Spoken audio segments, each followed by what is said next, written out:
In space, nobody can hear you scream, but in the movie theater, they can, and you probably will if you go and see Alien, which is back in theaters for a 45th anniversary run.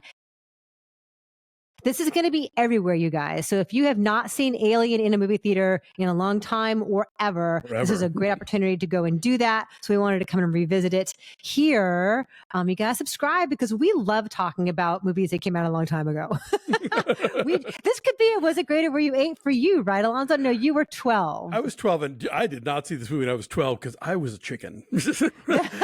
I saw this movie on VHS when I was in college, and but yeah, it is a classic, and I'll go ahead and say it was great. Whether or not I saw it when I was 8, it was definitely great, and it still is. I just watched it again this week.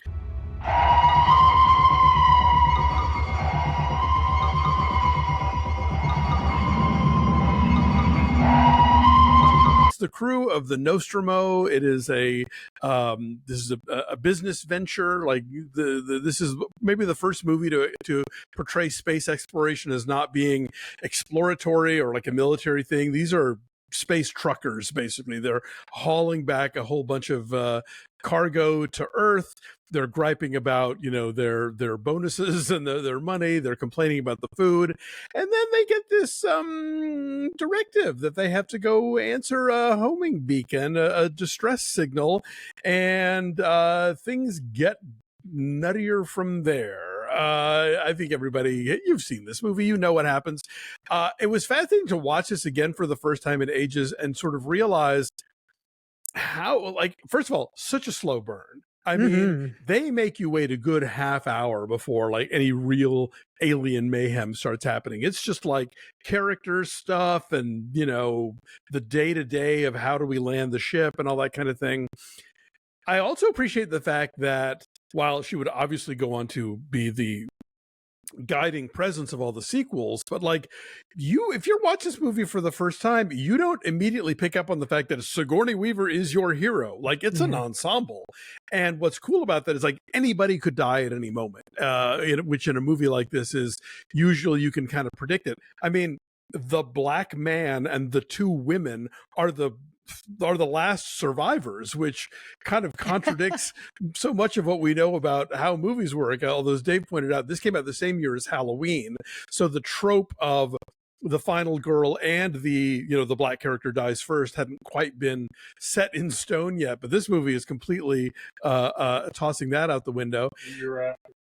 Year after. Sorry. Thank you. But anyway, still, you can imagine Laurie Strode and Ripley, kicking ass together when called upon. Yeah. No, I think we're seeing something being created here.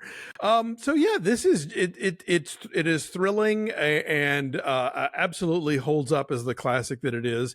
And I just love the fact that whether it's because of COVID or the strikes or whatever, please, more repertory studios. This is very cool. Give people a chance to see movies on the big screen again.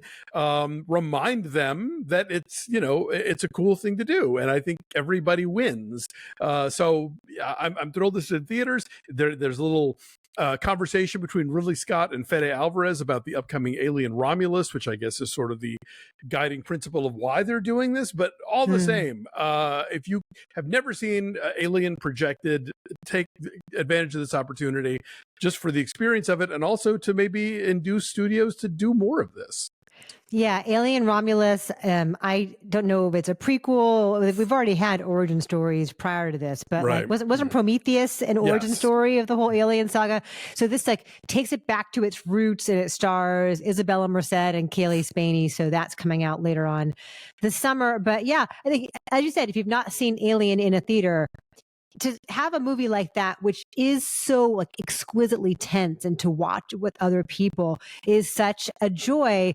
I mean, I recall seeing Aliens, the sequel, in high school, and that is one of my earliest memories of being completely on edge for the rest of the day. Like a movie that got to me in my pores and in my bones. And it's so different from the original Alien. It's so like big and noisy and swaggering in all the James Cameron ways. But I love the simplicity of this. I guess it does sort of have that same structure as Jaws, though, too, where they don't show you the monster. Like it is all the suggestion of tension, the suggestion of danger, the banal day in, day out of stuff. And then you don't see it for a long time. And then just think about how influential that character design is, right? Like H.R. Giger. Totally. We've seen that so many times over and over again. But it is nothing is as terrifying as when you see it. Like we see the chest burster for the first time. Holy crap. Because you've never seen anything like that. And it's noisy and scary and so abrupt. Flooshy. It is flooshy, yes. And then just all of the Alien character design is so detailed and so specific and so influential. So yeah, if you have not seen this in a while, for sure, go and check it out or ever. And I think a lot of movies, or if you've never seen it, a lot of movies that came afterward, you'll be able to trace back to this, and you'll be able to see, oh yes. And also it's a really early Ridley Scott movie. When you look at the eclectic nature of Ridley Scott's filmography, Thelma and Louise and Blade Runner and Gladiator and what House the of Counselor. Gucci. Right, House of Gucci, and then he just did Ferrari. That's Michael Mann. I'm sorry. Oh no, he did. What did he do? The House last of Gucci. House of Gucci, The Last Duel, Napoleon. Yes, The Last Duel. He did Napoleon. I'm thinking Napoleon, yes. Yeah. And so, Ridley Scott still out there making movies, kicking ass. But to look back and think like this were the early seeds of a lot of his stylistic stuff. That's kind of cool to go back and see that. Do we dare give Alien a number? I think it's a pretty solid 10.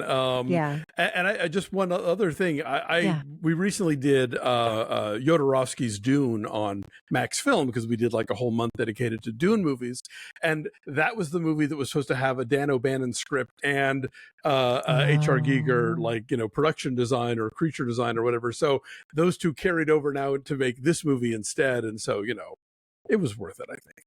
Yeah. And the sound design and just like what a solid supporting cast that is. And that's like an observation you make that like you don't know that she's obviously going to emerge as the final person and the hero because we get so much time with them to they're well drawn and we get time to just hang out with them in their scruffy spaceship.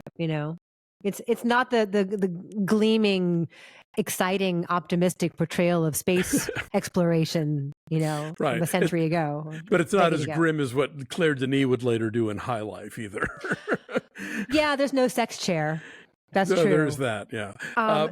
We should mention Yaphet Kotto and Harry Dean Stanton and Veronica Cartwright and Tom Skerritt and John Hurt. And who plays the Ian Holm. Ian Holm, thank you. So yes. That's an amazing ensemble, and with those characters, you get to spend so much time with them, and they earn that time. And he's basically making a haunted house movie in space, really, but True. It works. All right, so no numbers for Alien. It's perfect. We'll put a link below to where you might be able to find it, but it's pretty much playing everywhere. So if you look at Fandango and look near theaters near you, it's not like it's just at one art house theater. It's going to be a lot of places. So take the family, go see Alien. Have a good weekend.